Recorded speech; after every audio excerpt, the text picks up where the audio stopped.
Things are a-changing. Our brother's here from West Virginia, and he can tell you about the teachers in a right-to-work strike who organized and went out 55 counties strong to make change. We were all excited in Illinois a few years ago when we put 10,000 people down in front of the state capitol, and our governor said, let them yell and stomp in the streets. Well, we'll probably stomp on him, I hope we do. But I gotta tell you that in Arizona, the teachers in Arizona went on strike, and they put 100,000 people on the street. 100,000. They put an initiative on the ballot. They need 125,000 signatures. They went out and got 275,000. And then the Chamber of Commerce and the Supreme Court that was packed by the Republican governor kicked it off the ballot. But they're not giving up. They're not going to stop.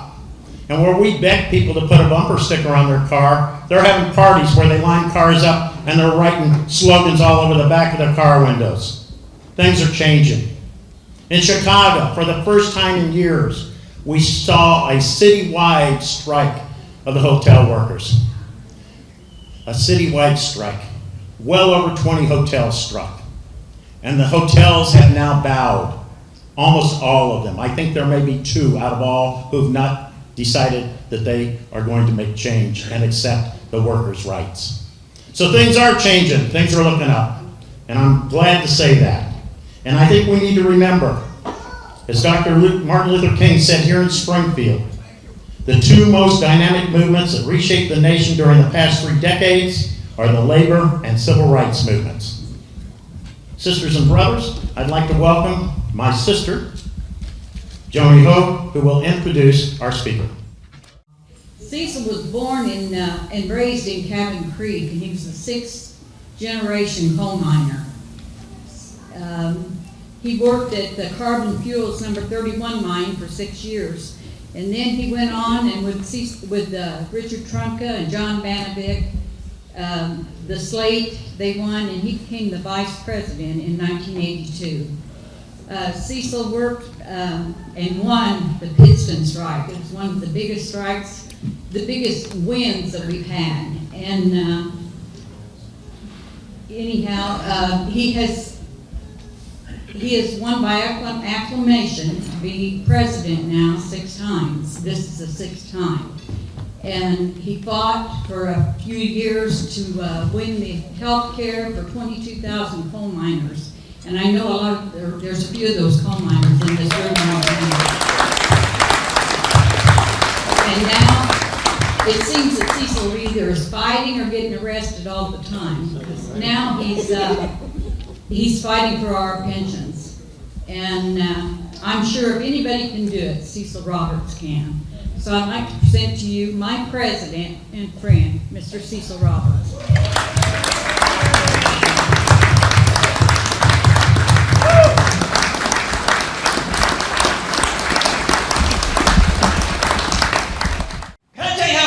Right quick, and then I'll go on. Yes, sir. You know, I'm on the AFL-CIO National Executive Council, right? The one thing you need to know about all of us on that Executive Council, we got egos as big as a truck. Every single one of us. And anybody that's sitting on that council tells you that's not true, they tell you a lie, okay? I'm telling you the truth. So people know how to move me. I move people, they know how to move me, right? So I get a call from Jody and Steve, who's the vice president, right? And they're working me together, right? Jody says, you know how nice Jody can be. She says, Cecil, we need a really good speaker for this dinner. She knows. I love to hear that, right? Then she says, now Steve's just sitting there listening. And she says, we need a charismatic person. And I said, I don't know what that means, but it sounds good. So, and somebody can move people. And I said, well, me, I guess. And she goes on, and she goes on. And she brings somebody to lift everybody up, right? Man, I'm telling you, I'm so ready to say yes. And then Steve says, Cecil, we can't get anybody like that, but we'd like you to do it if you can do it.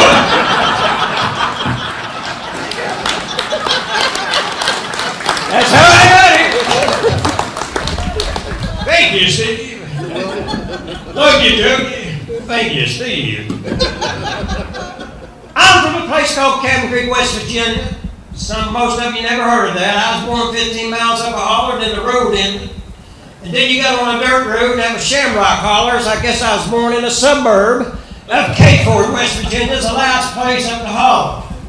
I was delivered by a company doctor in a company house, and I never knew there was any other store but the company store till I was about 12 years old. My daddy worked at the mine up Shamrock Holler, and that's how they named the holler after the coal mine, right? If your daddy worked at the Splint mine, you lived up Splint Holler. If your daddy worked at the 5 block mine, you might be living at 5 block. And your daddy got paid in script in those days. I still remember the script books, right? I ain't gonna tell you how old I am, you know, figure that out. But that was going on at the time I went to work in the mines. I got my first boots, my first hard hat, my first belt at the company store in 1971. Now that's a fact. So, after the Civil War, coal miners were what? If you work someplace 16 hours a day and the company weighs the coal that you load and they decide how much you loaded, and then they say, well, this is the company's way of measuring things here, and you've got to load 2,500 pounds and get credit for a ton. Now that's a company ton, right? They changed the math on us. And then they said about 500 pounds of this in their estimation was probably rock, so they're not going to pay you for that 500 pounds of rock. And then they paid you in script, but you had to live in their house. You had to live in their house. You couldn't live anywhere else. You had to live in their house, in their coal camp. And you had to pay for that house. You couldn't go anywhere but the company store, so you had to pay rent, and you had to shop at the store, and they had the audacity to pay you with money they made. It said the Carbon Fuel Coal Company, the Terrestrial Air Coal Company, the Consolidation Coal Company. Whoever would have thought after the Civil War, people would not be allowed to leave a place. They got paid with the money that this company made in their factory or wherever that might be, and you had to live in their house and go to their store, and by the way, you had to listen to their preacher who said if you join the union, you're going straight to hell. Yeah. Now, that's what was going on in 1890. But a group of coal miners, most of them immigrants, I want you to think about this for a moment. Made their way to Columbus, Ohio, didn't have a dime to their name, could be fired for even leaving to go to Columbus, left those coal camps, and had a meeting, a convention in Columbus, Ohio, and could not even talk to one another because they didn't speak the same language. They came from different cultures. They worshiped differently. They went to different churches. But they knew a couple of things that we ought to try to learn that tonight. When the coal mine blew up, exploded, it didn't discriminate. It killed everybody in the coal mine. Whether they were Italian, whether they were Polish, whether they were white, or whether they were black, it didn't make any difference. And it did not make any difference what God they prayed to. They all died, and then what happened? The coal company went down to the company houses and evicted the widows and the kids. They knew they had to stick together, that the most important thing they could do at that convention is write a constitution that says if you belong to the United Mine Workers of America, you cannot discriminate against anybody because of race, creed, color, or their religion. And if women worked in the mines in those days, they would have had a death. And they put that right in the Constitution because they knew they had to stick together or they were all going to die.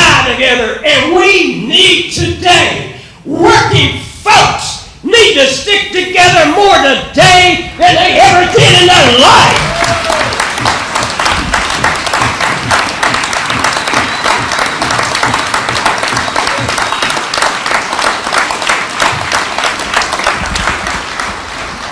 But understand, just because you got a union card in your pocket, that's not free. And it wasn't free in 1890, because as soon as the companies found out about this, they went about the business of breaking the United Mine Workers. And how did they break the union? They did everything in their power to get rid of union supporters. When my dad joined the union, he couldn't do that at the local hall. He had to go out in the woods and take the money out of his pocket and hand it to the financial secretary so nobody would know that my dad belonged to the union. He started at 16 years old. Now, that's the United States of America we're talking about. And then some of the places became organized, and we had strikes, and for their trouble people were killed, and they were murdered because they wanted to be in the union. They wanted justice for themselves. They wanted justice for their families. They wanted to have whatever America dreamed of. But people in power didn't want them to have it. I want to tell you about the first time that we witnessed Mother Jones coming to Paint Creek and Cabin Creek, where I'm from. My great-grandmother was known as Mother Blizzard. My great-grandfather and her were kicked out of their home in Fayette County around 1908 because of his support for the United Mine Workers of America. They were evicted. So when you stood up for the union, you were jobless and homeless at the same time. And there's power over you. So what is this about being in the union? It's about power that you can exercise collectively together against the forces that are united against people like us who have to work for a living. In 1912, the miners on Paint Creek were organized, and the miners on Cabin Creek were not. There's just a mountain that separated them. The miners on Paint Creek struck for a new contract. The miners on Cabin Creek struck for recognition. 6,000 miners on strike up Cabin Creek Road. Can you imagine that? A 15-mile road, 6,000 people on strike. Paint Creek, thousands more. What did we get for our troubles? Evicted from these houses. They loaded up my family's relatives and on a train. They took their belongings out of the company houses. A group called the Baldwin Phelps Detective Agency out of Bluefield, West Virginia. Nothing but thugs hired by the companies evicted these miners, their kids, their wives, their grandparents, and put them on a train. And there was no place to go because that entire holler belonged to the companies except where my great-grandmother Blizzard lived. She owned property there. They called Estelle the Free State of Estelle. And she let miners put tents on her property. And all the miners lived on her property. And she became known as Mother Blizzard. Then the company said, we're not putting up with this. We're going to build pillboxes everywhere. Like in World War I. We're going to put machine guns in there. You come on our property, we'll kill you. We're going to hire scabs. We don't need you or your union here. So now the miners are striking on Paint Creek and Cabin Creek. That's not enough for these thugs and these companies.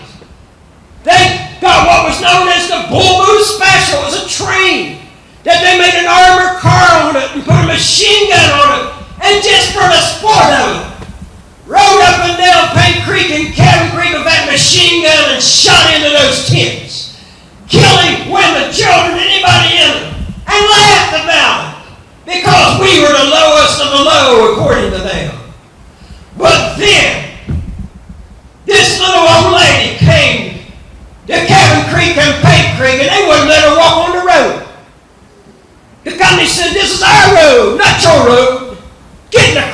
old lady.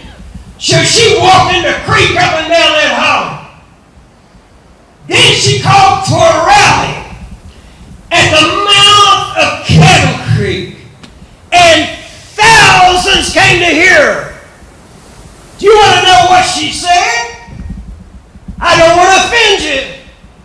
I don't want to hurt your ears here.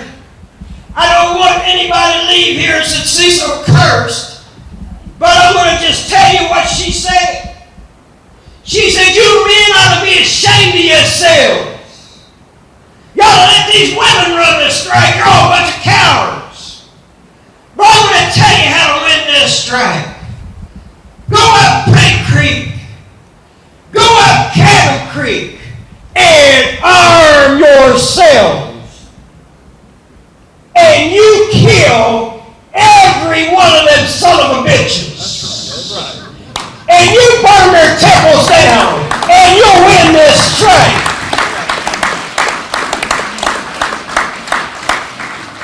And that's exactly what happened. But we found something else out. This might ring true today, just a little more softer way. We found out the state government wasn't on our side. The federal government wasn't on our side. They were on the company's side. They declared martial law and started sending people straight to prison right out of those trowels on the ground. They locked Mother Jones up who prayed in a house, and she almost died. Then the governorship changed from a governor who'd been really on the company's side to one that was just a little bit on the company's side. And the strike ended without a contract on Cabin Creek, but with the union still fighting for its life. I'm going to tell you about one more struggle. And I want you to think about this. That ended in 2013. In 2014, in Colorado, the miners went on strike because they were being killed by the thousands. By the thousands. You would have been safer in a war on the front lines in World War I than working in a coal mine in the United States. Safer. But those miners, almost every one of them immigrants, went on strike in the dead of winter in Colorado at Ludlow. It was horrible. Living in tents, same as up on Cabin Creek. Homeless and jobless. But the audacity of power here. They took over the National Guard, they being the Colorado Fire and Fuel Company owned by the Rockefellers. And they put the National Guard up on a hill with a machine gun. By the way, they had a car that was armored.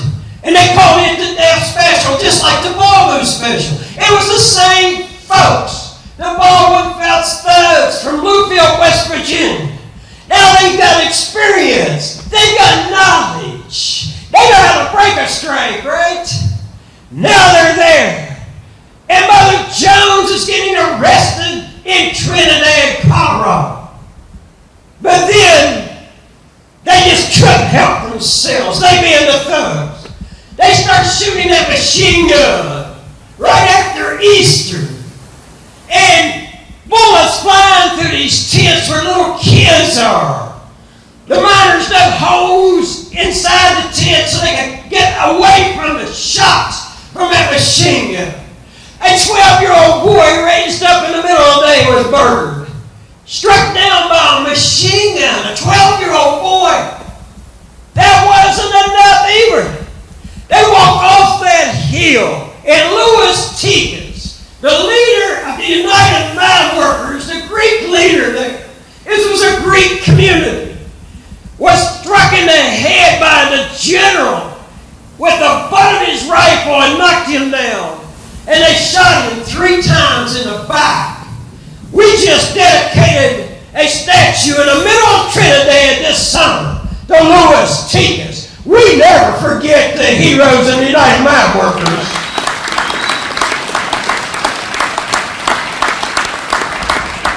But I want you to hear this last chapter at Ludlow. These thugs, masquerading as National Guard members, walked off of that hill with kerosene, poured that kerosene on all these tents, and burned 13 women and children alive because they wanted to join a union. But I want you to hear what Mother Jones said. If you don't hear another thing that I said tonight, Mother Jones gathered everybody up after Ludlow. Big, huge crowd of thousands. They were all in pain because of the deaths of these folks. By the way, the Greeks, they wasn't anybody to mess with. They armed themselves, or the Union armed them, and they killed those folks, those National Guard wannabes, really Baldwin Phelps thugs, drove them right out of Colorado. And that's what they deserve.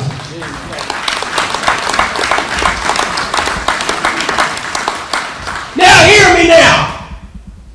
Mother Jones said the following. Sure you lost. Sure you lost. They had bayonets. You only had the Constitution. And any contest between bayonets and the Constitution, the bayonets will win every time. But you must fight. You must fight and win. And you must fight and lose. But beyond everything, you must fight. And you must fight in this time of despair, and this time of frustration, and this time of anger. You must fight.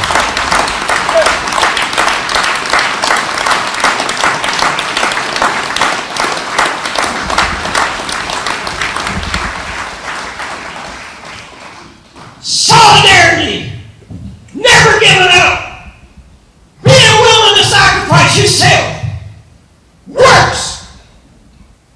By 1935, the United Mine Workers was the largest union in the country. We didn't sit around and saying, we're great. John L. Lewis said everybody needs a union. So he goes into the steel towns of Pittsburgh and all through Pennsylvania with coal miners' money and organized the steel workers and made the vice president of United Mine Workers, Phil Murray, the first president of the steel workers was a UMWA vice president. Did you know that? Then he went to Detroit and Flint and all the other towns and said, sit down, don't move, don't leave these plants until they agreed to recognize the United Auto Workers. The governor of Michigan said what? I'm bringing the National Guard in there, and I'm going to drag them out of there and I'll shoot them if I have to. Do you know what John L. did? He went to meet with the governor. And this is what leadership's about. Don't send anybody to do something you won't do. You go do it first. I love being the first to jail, by the way. Because I figure somebody coming behind me, right? At least I hope. at the governor and said, Governor, I'm going into the auto plant. I'm going up into the biggest window of that auto plant, and I'm going to bare my bosom to the world. And if you want to shoot somebody, I'll be the first you shoot.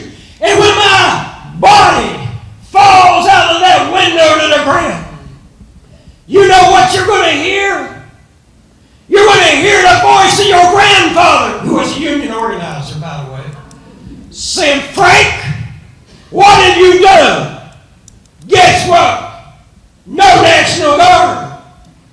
The sit-down strikes worked, and we got the great United Auto Workers now because of courage, solidarity, and unity.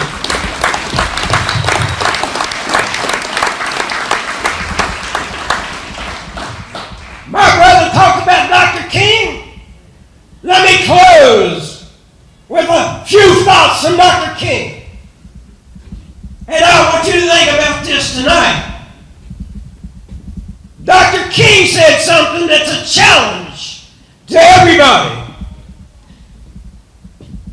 He said, if you don't have something you would die for, make sure you understand what I just said. I didn't say somebody. Not your wife, not your kids, not your grandkids. Something. A purpose. If you don't have something you would die for, brothers and sisters, Dr. King says you don't have a life worth living. So, I want you to think about that and ask yourself, what is it in my life that I would die for? I'd like to tell you what I'd like to do. One of these days, before long, I'm going to leave here probably. But I hope I die in jail. I die on the way to jail. I'm in a march. I'm on a picket line. I'm up in Congress fighting for justice. I hope until God calls me home, that's where I am.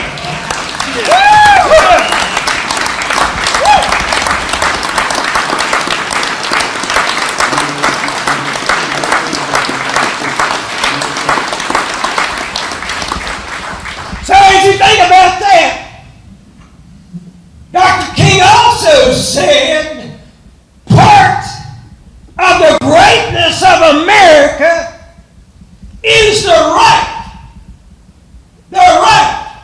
to protest for right. So when rich folks look at you and say, what are you doing standing down in front of poor old Peabody's offices? Or poor old Archer's offices? Or poor old Patriot's offices? Or when I challenge, or we challenge, a judge. You know, too many people worshiping too many men. Think about that. A judge is just a person. Got a role. President, just a person. Congress, although they think they're everything, they're just people. They're just people. When that bankruptcy judge was about to rule against us and then there's some people was there. And this is what I said, and I'm not ashamed of it. I said, that judge, we respect judges. But the CEO, Peabody, we respect them. Arch, Patriot. Let me submit this to you. They're not God. They should not be worshipped. I said this. When they walk on the water, when they make the blind see, and the deaf hear, and they raise the dead, and they turn the water into wine, I'll worship them. Until they do that, that ain't happening.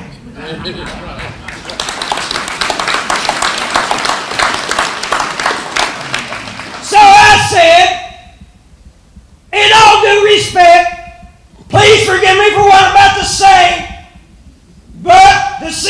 of Peabody, the CEO of Arch, the CEO of Patriot, and this judge can kiss our ass. We're not stopping.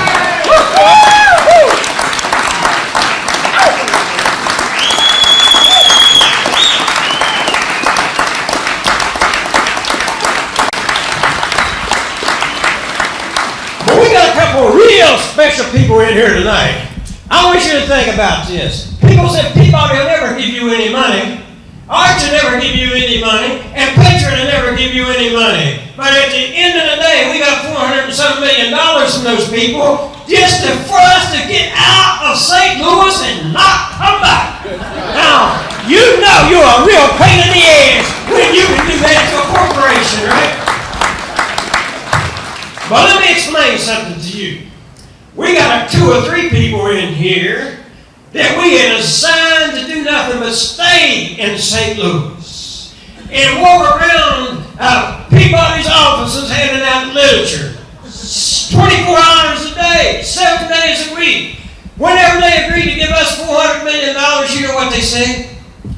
After we agreed to that, they called my office and told our general counsel, said, you tell Cecil Roberts, if you'll get these guys out in front of our office, these 6 guys walking around here, been here for 6 months, if you'll get them out of our sight right now, we'll give you an hour. If you get them out in an hour, we'll give you $10 million more for health care. I said, they're gone. Now, I want those people to stand up because they're real special people in my eyes.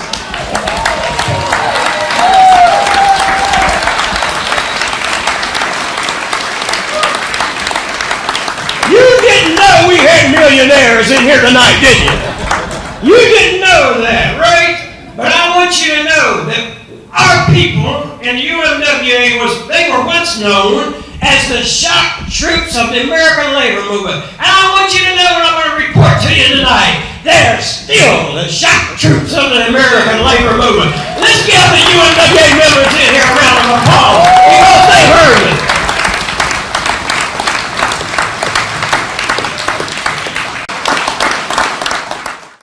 Forward in time a little bit for this song. And this is called The Battle of Blair Mountain.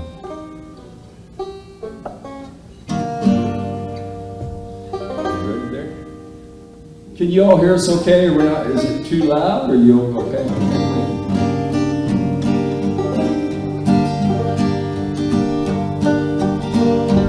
Find a vein and drain the black gold. God that the timbers hold. Mine owner's mercy about as shallow as the grave. People living in shanty towns, they ain't got no say, got no say.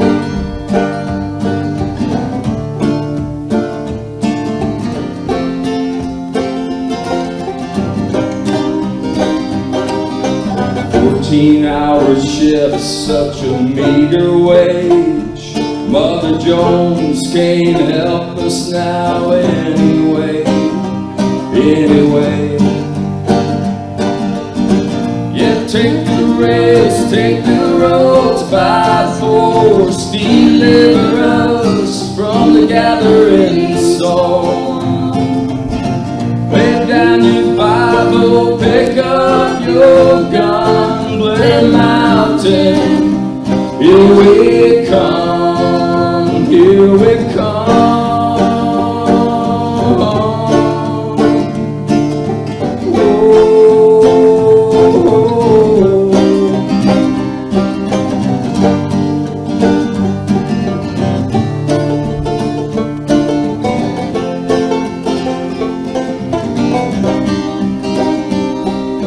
Red bandanas tell us which side we're on. Yeah, we're the Union, the Rednecks 1921. We're leaving tonight, 14,000 strong. Take the fight to Blair Mountain before the dawn, before the dawn. Yeah, take the roads, take the rails by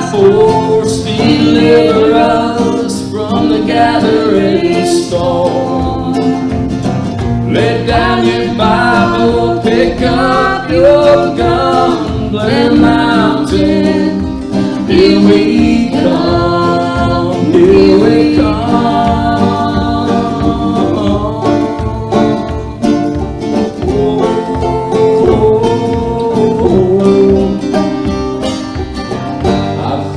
My father still buried in that mine. I fight for my son so he'll have a better life. We're soldiers of the Great War and it don't seem right. Treat a man like a dog just to make a dime, to make a dime. Yeah, take the roads, take the rails by post, deliver us from the gathering storm. Lay down your Bible, pick up your gun, Blair Mountain, here we come, here we come. Oh.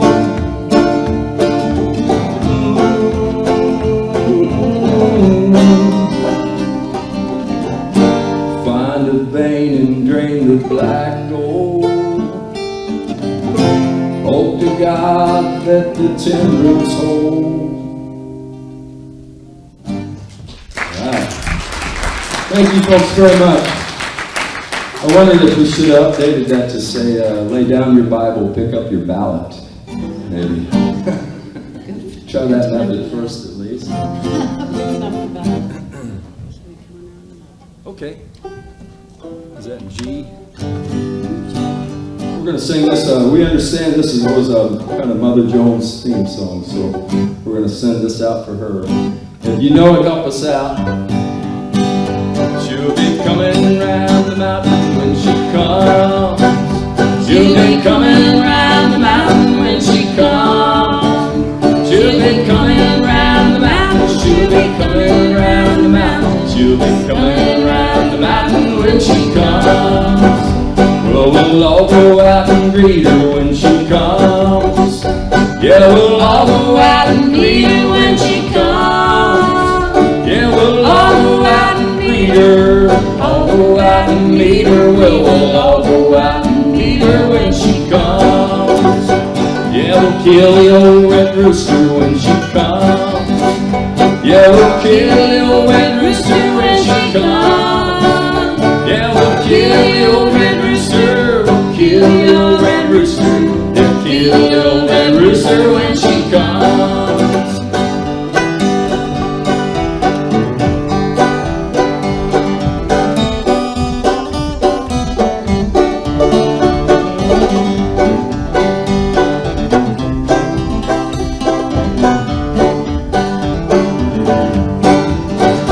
She'll be coming around the mountain when she comes. She'll be coming around the mountain when she comes. She'll be coming around the mountain, oh, coming around the mountain. She'll be coming around the mountain when she comes. Chicken and dumplings? Why don't you sing that? Well, he's making me sing this because this is about food. Is this a sexist thing to do?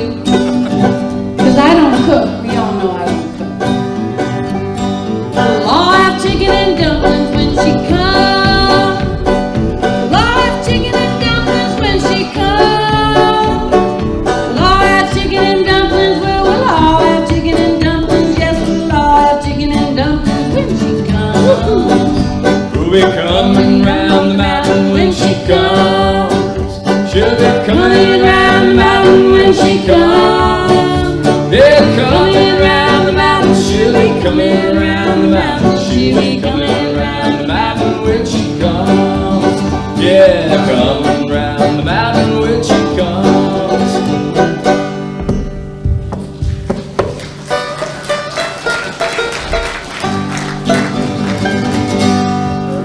Thank you very much. You want to do a little go hit on or you want me to? Okay. Well, this is a kind of a favorite protest song. I'll put the little quotes up there of mine, written by Bob Dylan in the early '60s. Let's see if we can do this.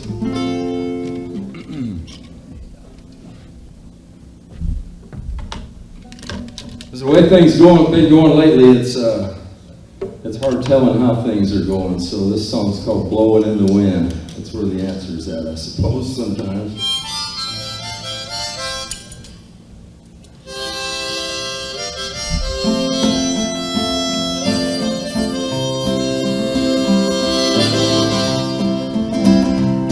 Through how many roads must a man walk down before they call him a man?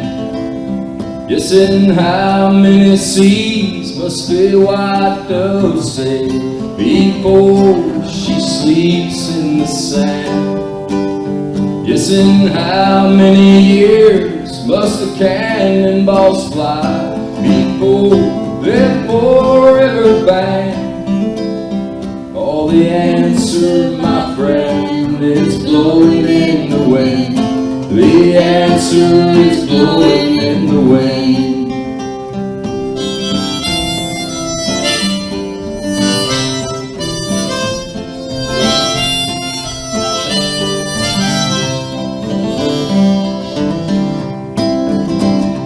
Yes, and how many years can a mountain exist before it's washed to the sea?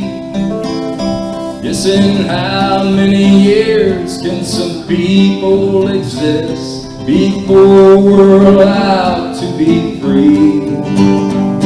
And how many times can a nation turn her head, pretend that she just doesn't see? All the answer, my friend, it's blowing in the wind. The answer is blowing in the wind.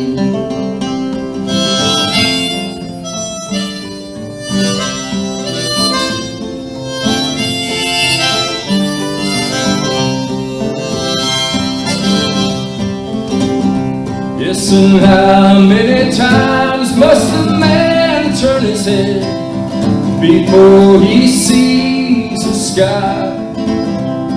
And how many years must one man have before he hears people cry? And how many deaths will it take till we know that too many people die? Yeah, the answer, my friend, is blowing in the wind. Yeah, the answer is blowing in the wind. Well, the answer, my friend, is blowing in the wind. The answer is blowing in the wind.